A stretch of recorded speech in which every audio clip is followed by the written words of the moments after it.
चलो बच्चा लोग, अब अपन आगे चलते हैं लास्ट टॉपिक पे, that is guarantee of profit. ये गारंटी ऑफ प्रॉफिट क्या होता है? जैसे कि तीन पार्टनर्स है, एक पार्टनर तुम्हारे यहाँ पे बिजनेस करने आ रहा है, पर वो बोल रहा है कि यार मैं तभी बिजनेस करूंगा अगर तुम लोग मुझे मिनिमम इतना प्रॉफिट तो दोगे।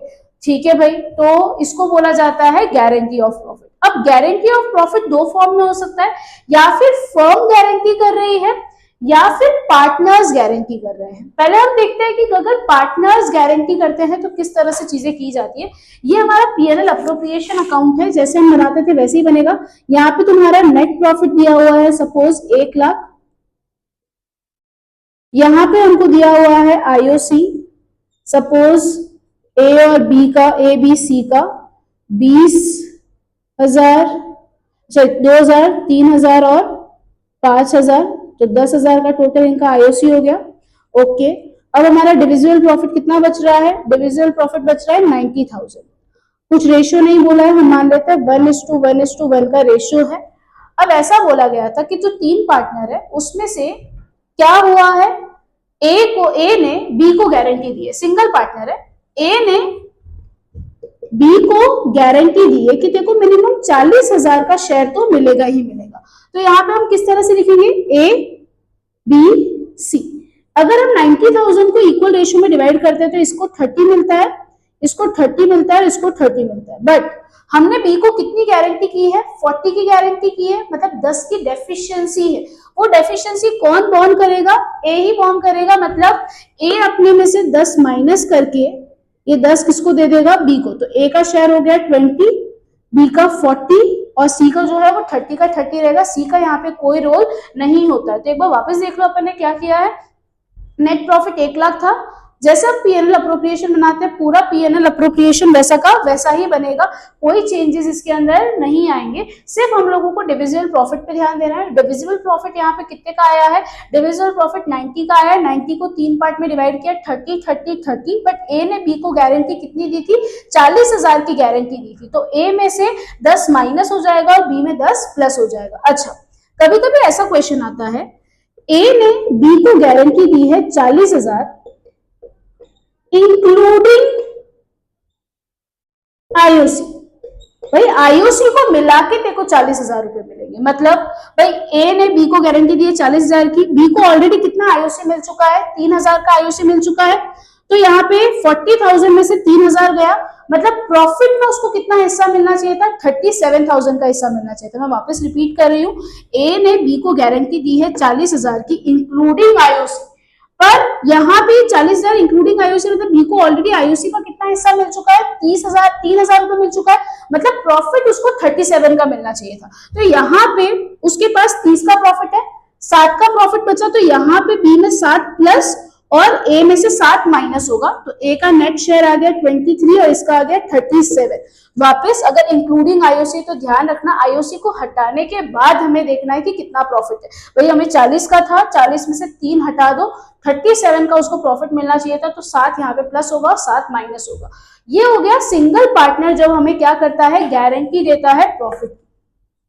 हम बात करते हैं अगर दोनों पार्टनर्स, मतलब रिमेनिंग पार्टनर्स उसको क्या कर रहे हैं? गारंटी दे रहे हैं और रेशियो दिया हुआ है। मतलब भाई ए बी सी पार्टनर्स है और बी और सी ने ए को गारंटी दी है कि तेरे को मिनिमम 40,000 का शेयर मिलेगा और जो भी डेफिशिएंसी है वो ए और बी बॉर्न करेंगे 3:2 के रेशियो में। ऐसा बोला है, वो लोग जो भी डेफिशिएंसी है वो 3:2 के रेशियो में बॉर्न करेंगे। मतलब चलो देखते हैं वही बाय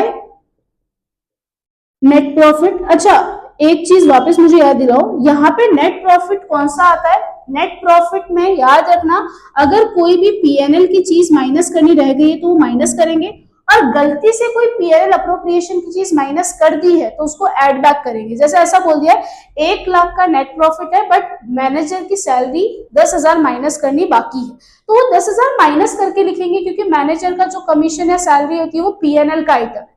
और ऐसा बोल दिया जाए कि 1 लाख का नेट प्रॉफिट है पर उसमें हमने पार्टनर की सैलरी माइनस कर दी। अरे पार्टनर की सैलरी तो पीएनएल अप्रोप्रिएशन का पार्ट है, तो उसको तुम माइनस नहीं कर सकते थे, तो उसको ऐड बैक करके लिखना। तो ध्यान रखना पीएनएल के आइटम्स माइनस करके लिखने होते हैं, जो भी पीएनएल अप्रोप्रिएशन के आइटम है यहाँ के, उसको हमें प्लस करके लिखना होता है। ठीक है, चलो यहाँ पे हम मान लेते हैं कि हमारा नेट प्रॉफिट 1 लाख का है, हम लोगों का आईओसी तीनों का मिला के, ए बी सी का मिला के सपोज 10,000 का है, मान लो वो 2 है, इसका ये 3 है और ये 5 है। अब हमारा डिविजिबल प्रॉफिट कितना बच रहा है, 90,000 का डिविजिबल प्रॉफिट बच रहा है। ए बी सी, ए को कितना मिलेगा 30, बी को 30 और सी को 30। हमारा कुछ रेशियो नहीं दिया हुआ है, हम मान लेते हैं तीनों का रेशियो 1:1:1 है, ये तो गारंटी का रेशियो, ठीक है। अब 90,000, भाई बी और सी ने ए को कितने की गारंटी दी थी, 40,000 की, ए को मिल कितना आ रहा है 30, मतलब ए को कितना और मिलेगा 10,000 और मिलेगा। ये 10,000 देगा कौन, बी और सी देंगे, कौन से रेशियो में देंगे 3:2 में, मतलब 10,000 का इंटू 3 डिवाइड बाय 5, ये हमको कौन देगा, ये हम लोगों को बी देगा। तो माइनस, इसमें से 6,000 माइनस हो जाएगा और इसमें से 4,000 माइनस हो जाएगा। वापस देख लो, हम लोगों का 90,000 का डिविजिबल प्रॉफिट था, उसको हमने 30-30-30 में डिस्ट्रीब्यूट किया, पर ए को 40 की गारंटी थी, तो ए को 10,000 रुपये हमें और देना है। अब ये 10,000 कौन देगा, बी और सी देंगे, कौन से रेशियो में देंगे 3:2 में। तो भाई 6 बी में से माइनस हो जाएगा, मतलब बी का नेट शेयर 24 आएगा, सी का नेट शेयर 26 आएगा और ए का नेट शेयर 40 आ जाएगा। ठीक है, 40,000, 24,000 एंड 26,000। यहाँ पे हमें डेफिशिएंसी का रेशियो दिया हुआ था। सपोज हमें डेफिशिएंसी का रेशियो नहीं दिया होता तो हम कैसे काम करते, जैसे यहाँ पे हमने लिखा net profit 1 lakh, IOC suppose हमारा वही 10,000 है, टोटल तीनों का मिला के हमारा डिविजिबल प्रॉफिट बच रहा है 90,000 का। ए बी सी 30 और 30 का डिवीजन है। हमें अब ये नहीं, हमें सिर्फ इतना बोला है कि बी और सी ने मिलके ए को गारंटी दी है 40,000 की।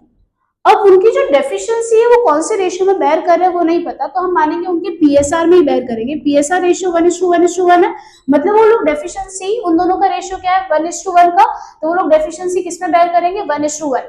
अगर इनका रेशियो होता 1:2:3 तो ये लोग डेफिशिएंसी किस में बेयर करते हैं 2:3 में। यहाँ पे हम मानते हैं इनका रेशियो 1:1:1 था, तो बी और सी जो भी डेफिशिएंसी, कितने की डेफिशिएंसी है, ए को 30 था, ए को 40 मिलना चाहिए था, मिला 30 ही है, तो 10 इसको और मिल जाएगा, तो ए का शेयर हमारा 40 हो गया। ये 10 देगा कौन, बी और सी ने गारंटी दी है तो वो दोनों देंगे। कौन से रेशियो में देंगे, इक्वल रेशियो में देंगे, क्योंकि इन लोगों का रेशियो मेंशन नहीं है और इनका पीएसआर भी इक्वल है। अगर पीएसआर इनका 1:2:3 होता तो डेफिशिएंसी 2:3 में जाती। ठीक है, इक्वल मतलब 5 ये देगा और 5 ये देगा, तो दोनों का नेट शेयर कितना आ जाएगा 25-25। ठीक है, तो इस तरह से हमारा ये वाला पार्ट होगा जहां पे पार्टनर्स गारंटी देते हैं किसको, पर्टिकुलर पार्टनर को, कि इतना तेरे को प्रॉफिट के अंदर शेयर मिलेगा।